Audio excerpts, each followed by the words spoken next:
prosseguindo com as nossas conversações sobre a capoeira, ao leituramento.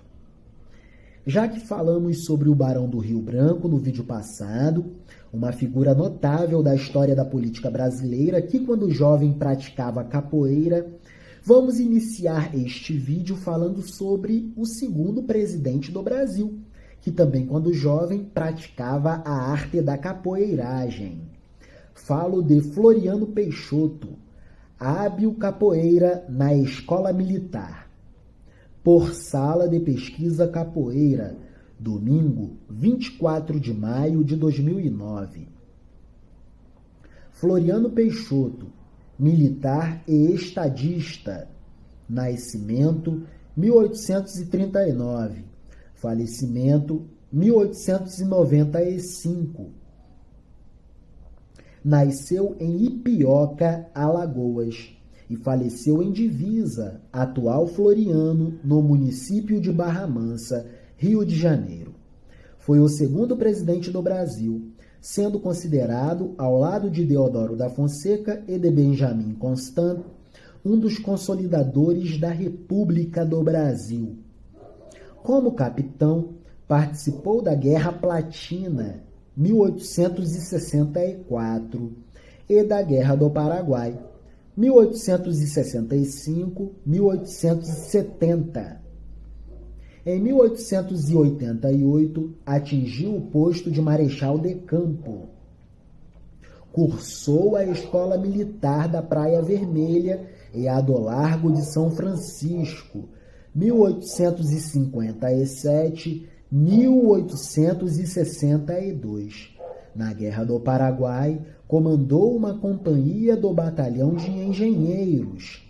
Seus chefes ressaltaram-lhe o entusiasmo, a coragem, a galhardia e a calma em combate.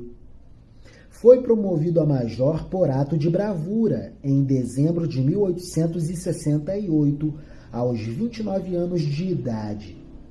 No fim da guerra, comandou o 9º Batalhão de Infantaria, quando teve participação destacada em Aquidabã, quando ali foi alcançado e tombou o Marechal Solano Lopes por uma lança do soldado brasileiro conhecido como Chico Diabo, comandado do General Câmara.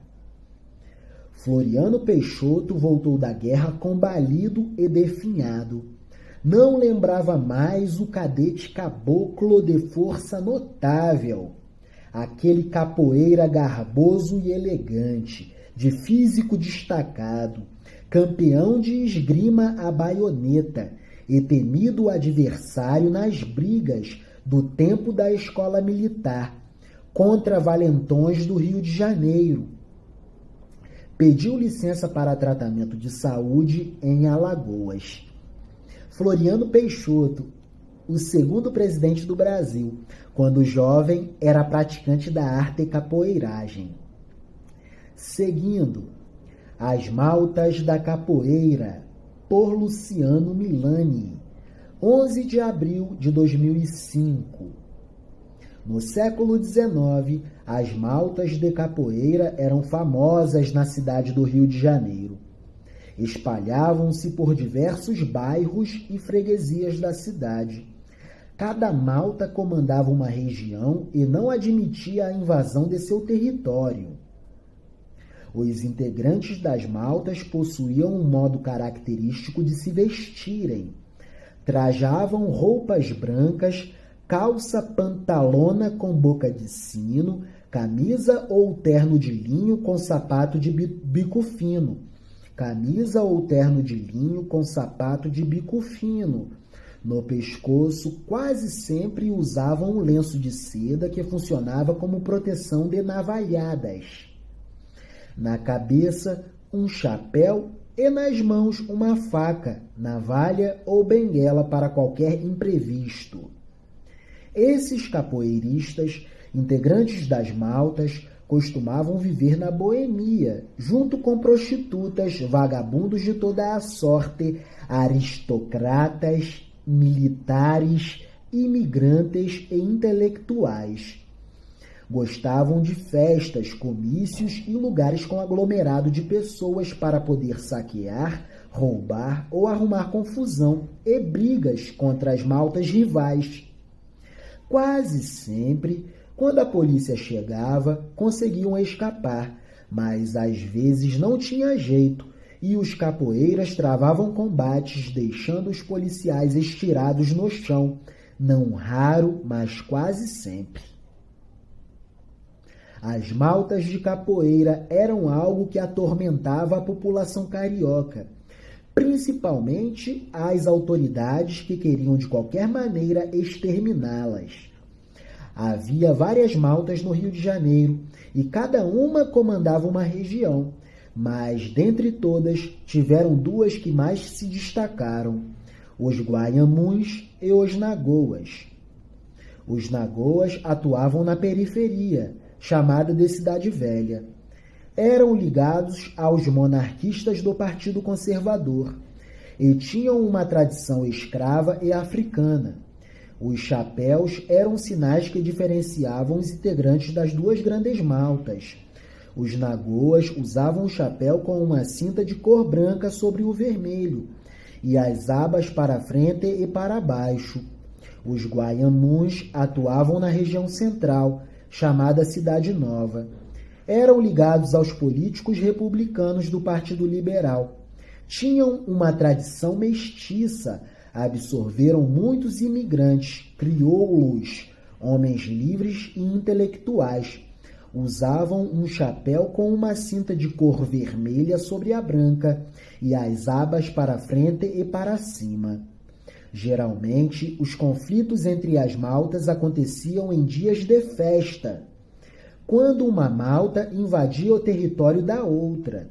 Muitas vezes, os conflitos aconteciam individualmente, ao invés de conflitos em grupo. Um dos componentes de uma malta travava combate com um outro componente de uma outra malta, enquanto o restante ficava olhando e observando e apreciando. E, independentemente do resultado, todo mundo aplaudia calorosamente, pois se tratava de uma manifestação ritualística. Após a proclamação da República, 1889, foi criado o Decreto 847 de 1890, intitulado dos Vadios e dos Capoeiras. Este decreto repreendia a capoeira e seus praticantes. Então, através da perseguição policial, pouco a pouco foram sendo encarcerados, exilados ou exterminados os chefes das maltas, e as maltas foram perdendo suas forças e se desmantelaram. E retomaremos a leitura do documento público Dossiê Capoeira, Inventário para a Salvaguarda da Capoeira como Patrimônio Cultural do Brasil. Documento do Governo do Estado Federal, Brasília, 2007. Prosseguindo. Cidades da Capoeira.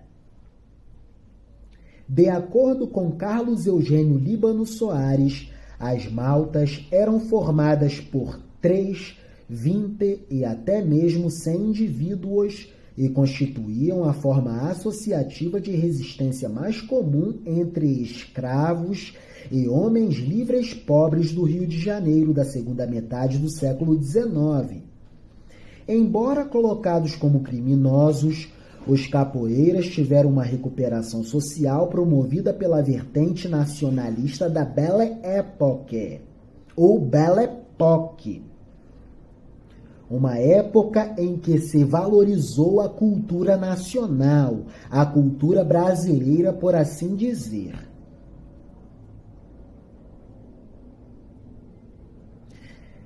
A Belle Époque, que buscava defender a capoeira como ginástica brasileira. Nesse sentido, Coelho Neto representou o ponto alto da versão que defendia a transformação da capoeira em esporte nacional.